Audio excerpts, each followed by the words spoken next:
Good afternoon, Mr. Vic. How are you doing today? I'm doing well. Nice to meet you, sir. Great. So happy that you were able to take a little time out of your day to talk about little Johnny's education. Thank you. I definitely want to see how my son is doing in your class. I'd love to take this opportunity to learn about how he's doing.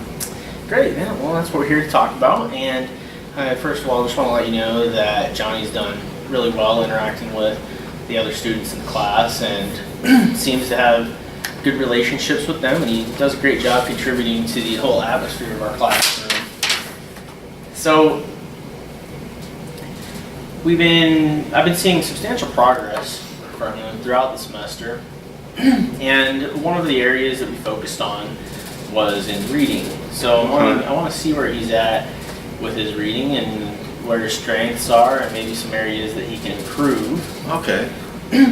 Some of the areas that we looked at were in phonemic awareness and in phonics. And now phonics, you're talking about like syllabication, how to pronounce words, more or less, something like that. Yeah, so phonics is the ability of students to match units of sound with letter symbols. So, like just recognizing that the letters actually are making these sounds, these individual sounds. Okay. And we also looked at fluency and comprehension. So there's a wide variety of areas that we looked at when trying to evaluate where your son was at and some of his strengths and areas that he can improve in. So do you have any questions regarding what we did? Yeah, if you could give me an overview of kind of each little subject area that you went over, like if he's at grade level, if he's not at grade level, if you could just tell me, elaborate upon what he could do that at home that could improve his performance in class, and how he's doing in class, and if we could get him to be a better student. Sure. Yeah, we'll go over some of the tests that he actually took, and that reveals a little bit about the question you answered, reveals some of those answers for you. So in this first assessment here, it was the phonemic awareness assessment. He actually did pretty well in most of the categories, and like such as blending words. So being able to blend the different sounds that the word makes into one complete word. He did really well in that, got them all right. And in segmenting the word, which is where he's able to distinguish the difference between each sound in the word. So like a 3-letter word would have 3 separate sounds in these cases. Okay. He did really well with those.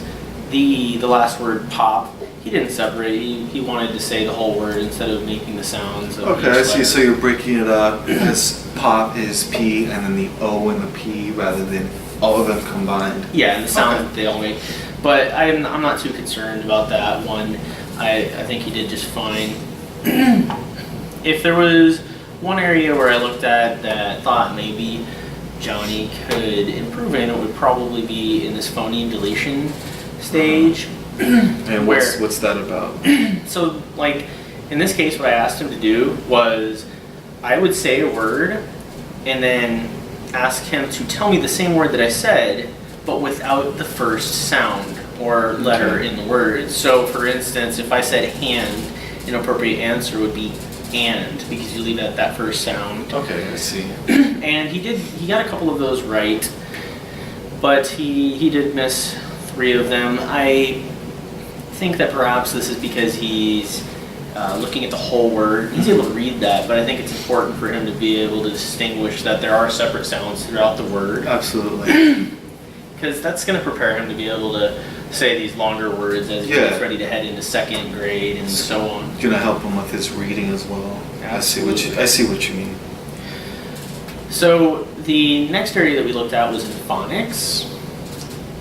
And in order to test him on this, I gave him what's called a nonsense word test. And the nonsense word test, it has a bunch of made-up words that he's supposed to say, and it'll reveal where his strengths and weaknesses are in regard to being able to say words that involve short vowels, digraphs, blends, long vowels, other vowels, multiple syllable words. So these different kind of words that we work with, and don't always know that we're actually working with. I think at his level of education, we can realize where the most improvement is going to happen. And in this case, he did really well with the short vowels, the blends, long vowels, other vowels. Where he started to struggle a little bit more, and just it becomes a little bit frustrational to read. Yeah.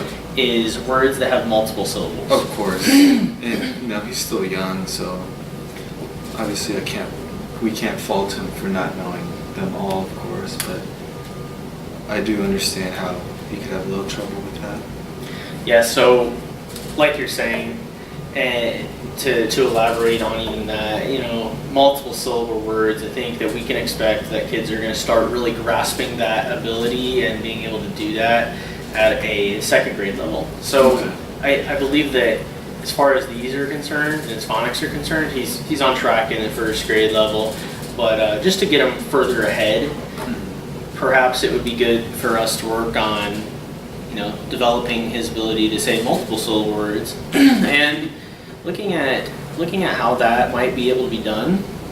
We can review vowel patterns and take time to do vowel sorting, because this is how multiple syllable words are sort of segmented. Yeah. So if he's able to make those distinctions, then he'll be able to better read multiple syllable words. Absolutely. Now, in the fluency category, what we did was I gave him a San Diego quick assessment, and what that really does is just has him go through and actually just read words, and they're articulated on here by grade level.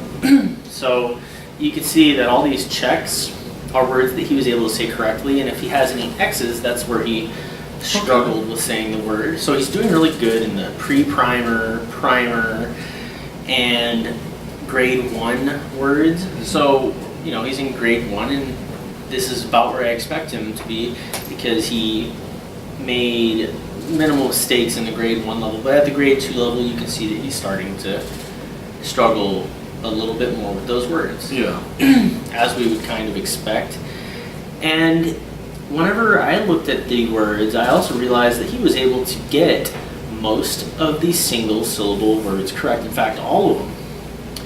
But the words that he maybe struggled a little bit more with were the multiple syllable words, like believe, quietly, and carefully. So, that's good. I'm glad that he can at least, enunciate single syllable words at his grade level. That's good. Absolutely. And this reflects also what we kind of learned through the last assessment, is that he's on track. He's at it. He's making progress towards being prepared for second grade, and that's great. And one of the ways that we can get him there is by working on those multiple syllable words. Another assessment that we used on here was, it's a running record. And what it does is I have one of the sheets where I'm kind of grading what he's reading, which is a replica of the sheet I have. So in this, there's a short story or description about something, and in this case it was called The Cell Phone, or the farmer's market. And he did pretty well on this. I noticed that he was able to say 44 words correct out of 49 words. Yeah, really good, right? Yeah, so he's doing really good on that. And the words that he made mistakes on, as you can see here, vegetables, tomatoes, favorites, those it's are like longer multi-syllable words. Absolutely. You're noticing the pattern, right? Absolutely. So there is that pattern. We're starting to notice that where he can improve as a reader is getting used to saying those multiple syllable words, learning how to, the tools to separate those and be able to say them. So I think that giving him the tool to do that. Now the retell total, that's his ability to tell what he read. So out of the 49 words that he was able to read, he was able to retell the story or the part of that he read in about 14 words. Oh, okay. So very concise and sort of broad. Now that actually brings me to the next assessment, which is comprehension. Okay. So, elaborating on kind of where we were at with that last one, being able to retell a story, comprehension involves being able to read the story and then recount what you read. So just understanding what's been read. Absolutely. Being able to understand what he read is right. And the way that we did that was by giving him a story map where he was to read a story and then retell on the story map, write down the beginning, middle, and end. And he wrote that down and also drew a small picture next to that to sort of articulate what was on his mind. Now, as you see, this story map for this was for the Cat in the Hat book. And in the beginning, he wrote Mom left and the cat showed up. In the middle, the cat made a big mess. And at the end, he cleaned up the mess and Mom came home.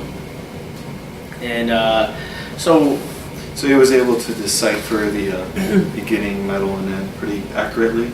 He was able to accurately decipher that. I think that it's great that he's able to do that. He can kind of tell you what the whole story is about. Now, in order to make progress right here in the comprehension, I would like to see him be able to tell a little bit more details about the story. Be able to elaborate on what happened in the beginning, middle, and end of the story, because that's going to help with his reading and comprehension. And the way that we're going to do that is we're going to continue to do some of these story maps and just giving him purpose, giving him a purpose for reading and sort of goals while he's reading, thoughts about being able to investigate or predict what's going to happen, because those are all kinds of things that will aid a student in their comprehension, and eventually they'll be able to retell more of the story in a little bit more detailed way. But he is doing a good job at being able to tell you what happened in the beginning, middle, and end. So just looking for more elaboration going forward, and I know that he'll get there. Excellent. So as you can see, those are the ways that I assessed him, and I think he's doing a really great job in a lot of ways. I hope so. So you saw some of the ways we talked about how he can also get better and be able to be prepared to go into that second grade level, and I think with a little bit of work he'll be ahead of some of the other students at that level, which that's exciting, right? Yeah, that's great. That's what we want. That's what I want. So do you have any other questions about this? I mean, I've asked questions and you've answered them all accurately. I'm satisfied with my child's progress. I can tell that he's really excelling in your class, or at least, putting forth the effort, and you're getting the best out of him. And hopefully Johnny can just improve upon his scores that he has right now. But yeah, thank you for showing me all the information. That's no problem, Mr. Vick. Like I said, I appreciate your time being able to come in here and talk about your son's class and his education. Like I said, he's doing really good in school, and I appreciate that he's well behaved. It's obviously a tribute to how well you guys are raising him. And thank you very much. If you have anything else that you need to talk about going forward, then I'll give you a call. I'll email you. I'll do whatever it takes. So, you have a good day, sir. Thank you. Have a great one.